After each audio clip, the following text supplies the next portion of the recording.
வீடுகளை வந்து அரசாங்கம் தான் கட்டி கொடுக்கணும். மக்களே வீடை கட்டக்கூடாது. மக்கள் வந்து தனக்குன்னு சொந்தமாக நிலம் வாங்கக்கூடாது. நிலம் அனைத்தும் வந்து அரசாங்கத்துக்கு தான் சொந்தமாக இருக்கணும்.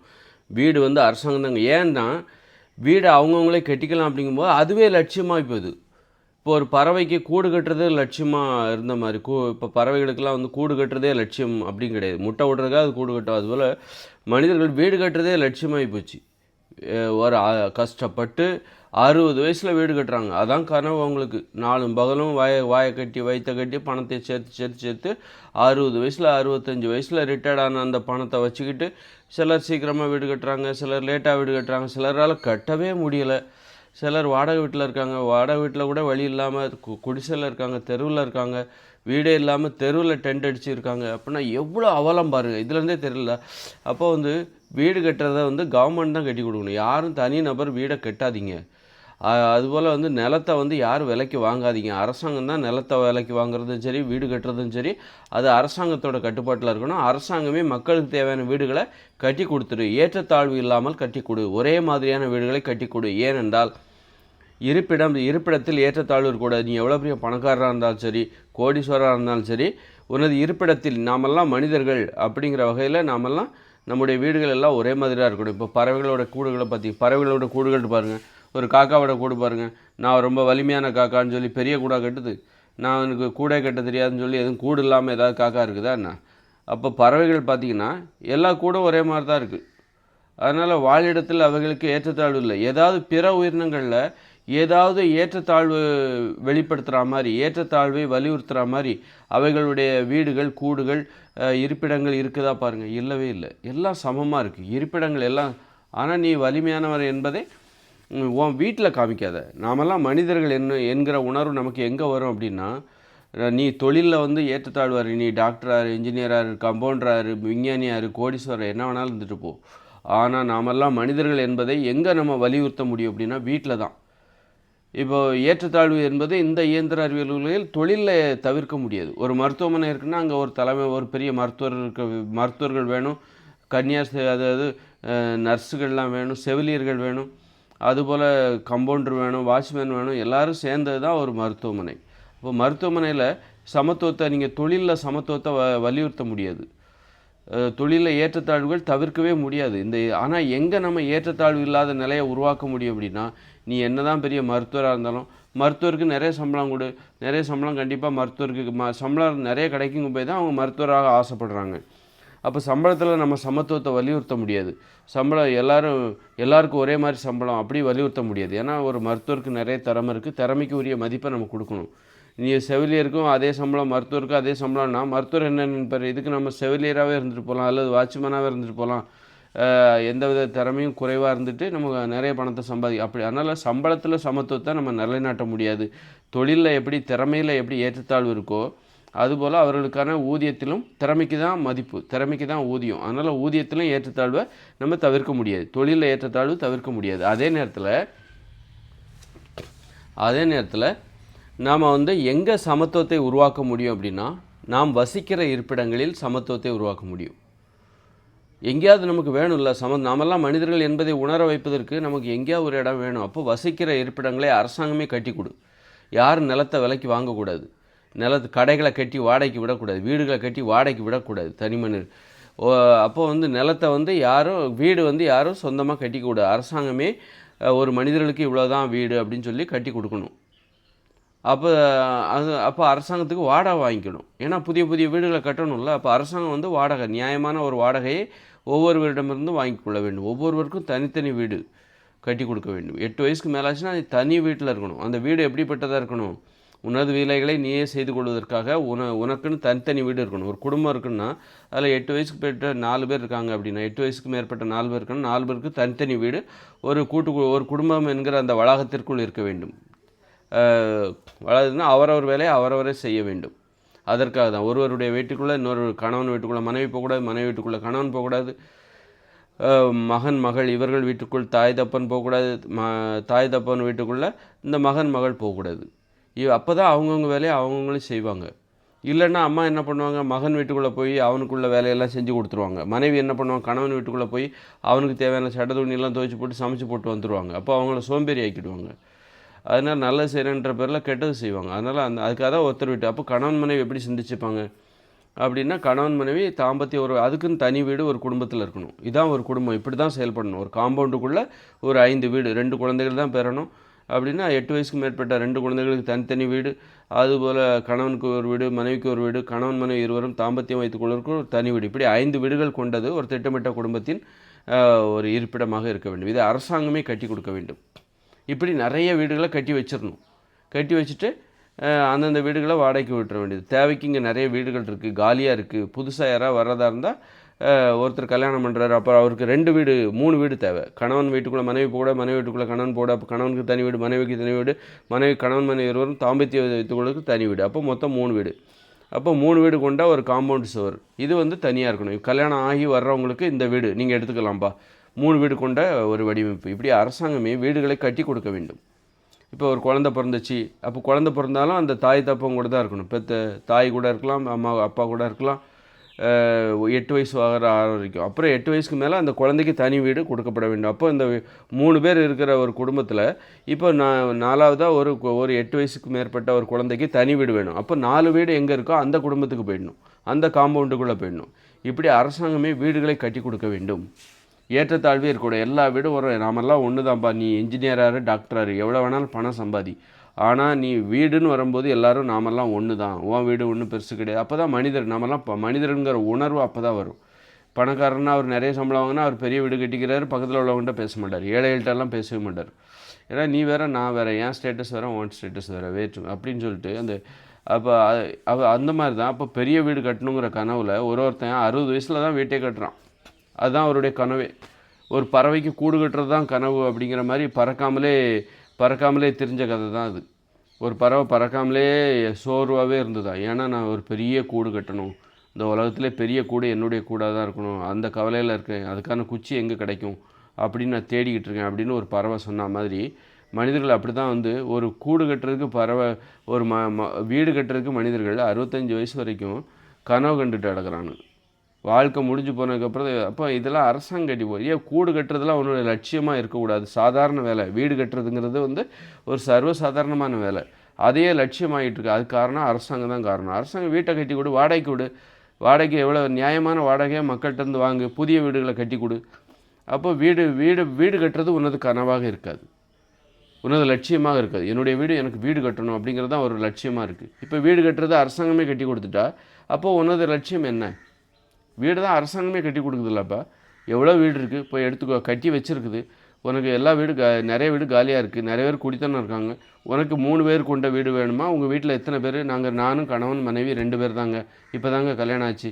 அப்போ உன் கணவன் வீட்டுக்குள்ள மனைவி போட, மனைவி வீட்டுக்குள்ளே கணவன் போட, கணவன் மனைவி இருவரும் உடல் உழைத்துக் கொடுக்க தனி வீடு, மொத்தம் 3 வீடு கொண்ட குடும்பம் எங்கே இருக்கோ அங்கே போய் வாழ்ந்துக்கோ அப்படின்னு சொல்லிவிட்டு அந்த 3 வீடு இருக்கிற அந்த தனி கொடுத்தன கணவன் மனைவி அந்த வீட்டை நீ எடுத்துக்கோ. உனக்கு எடுத்துக்கிட்டு மாத வாடகை கொடு. கணவன் ஒரு 1000 ரூபா கொடு, மனைவி ஒரு 1000 ரூபா கொடு, அல்லது மொத்தம் ஒரு 3000 ரூபா, 2 பேருக்கும் சேர்த்து 3000 ரூபா கொடு. ஏன்னா 3 வீடு இருக்குல்ல, ஒரு வீட்டுக்கு 1000 ரூபா. அப்போ கணவன் மனைவி இருவருக்கும் 3 வீடு ஒதுக்கப்படுகிறது. ஒரு அதை சுற்றி ஒரு காம்பவுண்டு.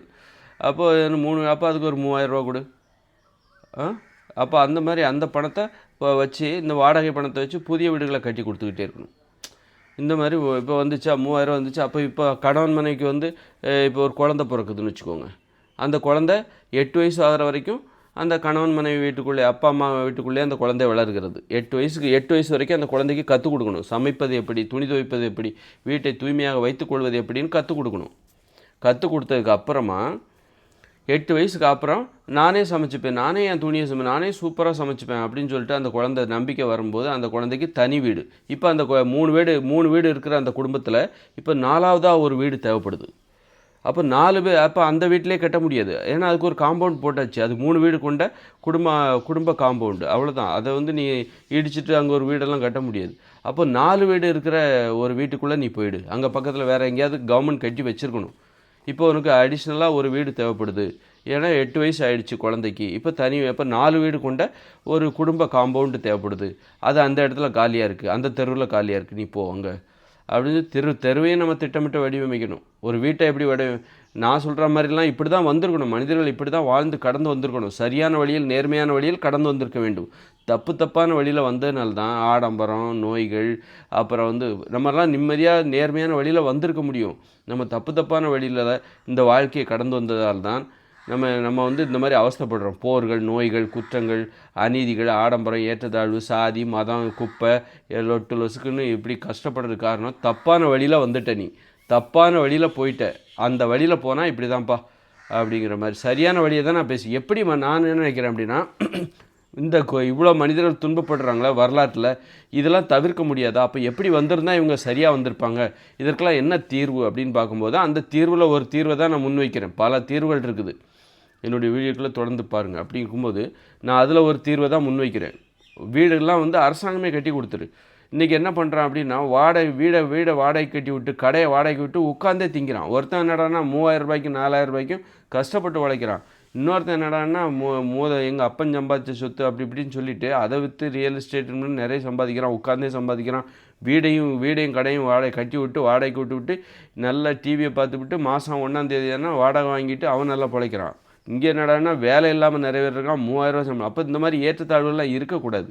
யாரும் சும்மா உழைக்காமல் திங்கக்கூடாது. அப்படின்னா உழைக்காமல் திங்கிறதுக்கான ஒரு வழி என்ன தெரியுமா? அதுக்கு இது தான். இந்த வீடு வாடகைக்கு விடுறது, அப்புறம் கடையை கட்டி வாடகைக்கு விடுறது சும்மாவே இருக்குது. இதுக்கு தடை விதிக்கணும்னா மக்கள் யாரும் வீடை சொந்தமாக கட்டக்கூடாது. கவர்மெண்ட் தான் வீடு கட்டி கொடுக்கும். நிலம் அனைத்தும் கவர்மெண்ட்டுக்கு தான் சொந்தமாக இருக்கணும். கடையும் அரசாங்கத்துக்கு தான் சொந்தமாக இருக்கணும். அரசாங்கத்துக்கு தான் வாடகைக்கு விடணும். இன்றைக்கி பார்த்தா விலைவாசி உயர்வுக்கு என்ன காரணம்? ஒரு நகரத்தில் ஒரு கடையில் போய் உங்கள் கடைக்கு வாடகை எவ்வளோன்னு கேட்டு பாருங்கள். 1 லட்சம் சொல்லுவாங்க. 1 லட்சம், 40,000, 20,000, 30,000, 20 லட்ச ரூபா அட்வான்ஸ் தரணும் அப்படின்னு சொல்லிட்டு, அப்போ அந்த வியாபாரிகள் என்ன பண்ணுவான்? தனக்கு ஏற்பட்ட இந்த மாதிரி செலவுகளெல்லாம் இந்த வாடகை கட்டணும். அதை மக்கள் மேலே தான் அந்த வியாபாரி வாடகை கட்டலை, மக்கள் தான் கட்டுறான். நீ இந்த மாதிரி ஒருத்தன் கடையை கட்டி உட்காந்து டிவி பார்த்துக்கிட்டே மாதம் 1ஆம் தேதியான வாடகை வாங்குறதுக்காக மக்கள் என்ன பண்ணுறாங்க? அவனுக்கு வாடகை கொடுக்குறாங்க. மக்கள் தான் கொடுக்குறாங்க, வியாபாரி கொடுக்கல. அவன் என்ன பண்ணுறான்? இப்போ விற்கிற பொருளில் தான் அவனுக்கு ஏற்பட்ட அந்த வாடகை பணத்துக்கான செலவை ஏற்றுவான். அப்போ மக்கள் தான் அதிக விலை கொடுத்து வாங்குறான். விலைவாசியை கட்டுப்படுத்தணும்னா முதல்ல அந்த கடையை கட்டி வாடகைக்கு விடுறான் பாருங்கள். தனியார்களுக்கு அரசாங்கம் தான் அதை கைப்பற்றணும். இதெல்லாம் அரசாங்க வசமாக மாற வேண்டும். அதிரடி முடிவுகளை எடுத்து இந்த கடைகளெல்லாம் அரசாங்கத்திற்கு சொந்தம். அரசாங்கமே என்ன பண்ணணும்? நியாயமான வாடகைக்கு மக்களுக்கு வியாபாரிகளுக்கு வாடகைக்கு விடணும். விட்டால் தான் அப்போ விலைவாசி குறையும். பயம் இல்லாமல் வியாபாரிகள் பயம் இல்லாமல் வியாபாரம் பண்ணுவாங்க. ஒவ்வொரு நாளும் பயப்படுறாங்க. அதாவது வியாபாரி கஷ்டப்பட்டு சம்பாதிச்சு அதில் 40,000 ரூபா வாடகை அந்த ஓனருக்கு போகுது. அவர் சும்மா தான் உட்காந்து டிவி பார்த்துக்கிட்டு இருப்பார். அவர் 10 கடையை வாடகைக்கு விட்டுருப்பார். அவர் படுத்துக்கிட்டு ஊரை சுற்றிக்கிட்டு 1ஆம் தேதியானா நான் ஒரு கடைக்கு 40,000, 20,000 கொடுன்னு கிட்டத்தட்ட 3 லட்ச ரூபா உட்காந்தே சம்பாதிப்பார். வேலை பார்க்காமலே சம்பாதிப்பார். அந்த மாதிரி அப்போ ஒருத்தர் 3,000 ரூபாய்க்கு கஷ்டப்படுறான். அந்த மாதிரி ஒரு அநீதிகள், இதெல்லாம் அநீதி.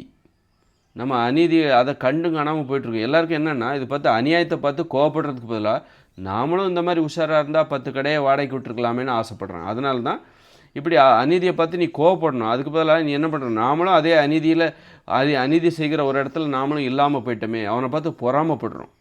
அநியாயம் செய்கிறவர்களை பார்த்து கோவப்படுவதற்கு பதிலாக அநியாயம் செய்கிறவர்களை பார்த்து நாம் பொறாமப்படுகிறோம். அநியாயம் செய்கிற இடத்தில் நாம் இல்லாமல் போய்விட்டோமே என்று கவலைப்படுகிறோம். அதனால் வீடுகளெல்லாம் என்ன பண்ணணும்? அரசாங்கம் கட்டி கொடுக்கணும். கட்டி கொடுத்துட்டு அப்போ மக்களுக்கு பயமே இல்லை, வாழ்வது பயமே இல்லைப்பா. எங்கள் நாட்டில் வாழ்கிறது ரொம்ப ஈஸிப்பா, எனக்கு வீடு கட்ட வேண்டிய அவசியம் இல்லை, கவர்மெண்ட்டே வீடு கட்டி கொடுக்குது, வாடகை நாங்கள் கொடுத்துட்றோம். அந்த மாதிரி அப்போ எல்லாருக்கும் ஏற்றத்தாழ்வு. நாமெல்லாம் ஒன்று அப்படிங்கும்போது மனிதர்கள் ஒருவருக்கு பழகுவார்கள், பேசுவார்கள். அப்போ ஒருத்தர் 1 லட்ச ரூபா சம்பாதிக்கிறார், ஒருத்தர் 20,000 சம்பாதிக்கிறார். அப்போ அந்த 1 லட்சத்தை வச்சுட்டு அவர் என்ன பண்ணுவார்? நீ என்ன பண்ணு, நல்லா போய் நல்லா ஏதாவது வண்டி வாங்கிக்கோ, ஊரை சுற்றிப்பார், உலகத்தை சுற்றிப்பார், அந்த வகையில் உன் பணத்தை நீ செலவு பண்ணு. ஆனால் உன் வருமானத்தை வச்சுக்கிட்டு பெரிய வீடுகளை கட்டிக்கிட்டு அதன் மூலமாக உன் வருமானத்தை செலவு பண்ணாத. அப்போ நம்ம நிறைய வருமானமும் ஒருத்தருக்கு கொடுக்க வேண்டிய அவசியம் இல்லை. எதற்காக ஒருத்தருக்கு சம்பளம் அதிகமாக கொடுக்குறாங்க? 1 லட்சம் 2 லட்சம்லாம் ஏன் கொடுக்குறாங்க? ஏன்னா அந்த எம்ப்ளாயிக்கு ஒரு கனவு இருக்குது, பெரிய வீடு கட்டணும், பிள்ளைகளை ப்ரைவேட் ஸ்கூலில் சேர்க்கணும், அப்புறம் கல்யாணத்தை ஆடம்பரம் நடத்தணும். அதுக்காக தான் இந்த மாதிரி 1 லட்சம் 2 லட்சம்னு சொல்லிட்டு சம்பளம் கொடுக்குறாங்க. அப்போ கல்யாணத்தை ஆடம்பரமாக நடத்தக்கூடாது, கல்யாண மண்டபத்தெல்லாம் நீங்கள் மூடிடுங்க, ஒரு கல்யாணத்துக்கு 50 பேர் தான் வரணும் அப்படின்னா காதலிச்சு கல்யாணம் பண்ணணும், ரெஜிஸ்டர் மேரேஜில் பதிவு பண்ணி கல்யாணம் பண்ணணும், எளிமையாக பண்ணணும். அப்படிங்கும்போது அப்போது ஒரு கல்யாணங்கிறது செலவே கிடையாது. அப்படிங்கும்போது அப்போ கல்யாண செலவுங்கிற ஒரு பெரிய அதை பற்றி யாரும் பயப்பட வேண்டிய அவசியம் இல்லை. அதுக்காக நீ சம்பளத்தை அதிகமாக கொடுக்கணுங்கிற அவசியம் இல்லை. கவர்மெண்ட்டே வீடை கட்டி கொடுக்குது அப்படின்னா அதுக்காக நீ சம்பளத்தை கவர்மெண்ட்டே வீடை கட்டி கொடுக்கும்போது தனி நபருக்கு என்ன செலவு இருக்க போகுது? சாப்பாடு தான் செலவு. அப்புறம் ஏதாவது வண்டி 2 வீலர் வாங்கிட்டு எங்கேயாவது சுற்றுலா அப்படி இப்படின்னு போகணும், இதுதான் செலவு. அப்படி இருக்கும்போது அப்போ அவங்களுக்கு எதுக்கு நம்ம அதிகமாக சம்பளம் கொடுக்க வேண்டிய அவசியம்? ஒருத்தர் 2 லட்சம் 3 லட்சம் ஏன் சம்பளம் கொடுக்குறாங்க அப்படின்னா, ஒவ்வொரு மனிதருக்கும் கனவு இருக்குது, பெரிய பங்களா கட்டணும், அப்புறம் கல்யாணத்தை ஆடம்பரம் நடத்தணும், பிள்ளைகளை ப்ரைவேட் ஸ்கூலில் சேர்க்கணும், பள்ளிக்கூடத்தை எல்லாத்தையும் கவர்மெண்ட் ஸ்கூலாக மாற்றிடுங்க, கல்வியை கட்டணம் இல்லாமல் கொடுங்க. அப்போது ஒருத்தருக்கு அதிகமாக சம்பளம் கொடுக்க வேண்டிய அவசியமே இல்லாமல் போய்விடுகிறது. அப்போ அரசாங்கம் தான் காரணம். அரசாங்கம் நினச்சா சம்பளத்தை குறைச்சிடலாம், கல்வியை கட்டணம் இல்லாமல் கொடுக்கும்போது கல்வி செலவு பெற்றோர்களுக்கு இல்லாமல் போகும்போது எதுக்கு சம்பளத்தை நீ அதிகமாக கொடுக்குற? அந்த அதிகமான சம்பளத்தை வச்சு அவங்க என்ன பண்ண போகிறாங்க? அரசாங்கமே வீடு கட்டி கொடுக்குறதுன்னு வச்சுக்கோங்க. அப்போ நீ சம்பளத்தை உனக்கு வீடு கட்டுற செலவும் இல்லை. அப்படிங்கும்போது எதுக்கு நீ சம்பளத்தை அதிகமாக கொடுக்குற? சம்பளத்தை அதிகமாக கொடுக்குறதுக்கு அவங்க வீடு கட்டுவாங்க, கல்யாணத்தை ஆடம்பரமாக, பிள்ளைகளை ப்ரைவேட் ஸ்கூலில் சேர்ப்பாங்க, அப்புறம் நோயாளிகள் வீட்டில் நோய் வந்துச்சுன்னா சிகிச்சை எடுப்பதற்கு நிறைய பணம் தேவை அப்படின்னு சொல்லிட்டு தானே நீங்கள் சிகிச்சை எடுப்பதற்கு பணம் தேவை அப்படின்னு சொல்லிட்டு தான் நிறைய பணம். அப்போ மருத்துவத்தையும் கட்டணமெல்லாம் கொடுங்க. அப்படிங்கும்போது தனிநபருக்கு செலவே இல்லாதப்போ அவங்களுக்கு எதுக்குப்பா 2 லட்சம் 1 லட்சம்னு கொடுக்குற? வேறு சம்பளத்தை பாதியாக்க அல்லது 30,000 அப்படி கொடுத்தா போதும் அப்படிங்கிற நிலமை வந்துடும். அதனால் அரசாங்கம் சரியாக இருந்துச்சுன்னா, அரசாங்கத்தின் கைவசம் தான் இருக்குது மக்களை எளிதாக வாழ வைப்பது என்பது. ஏதாவது ஆலோசனை தேவைப்படுன்னா என்கிட்ட கேளுங்க.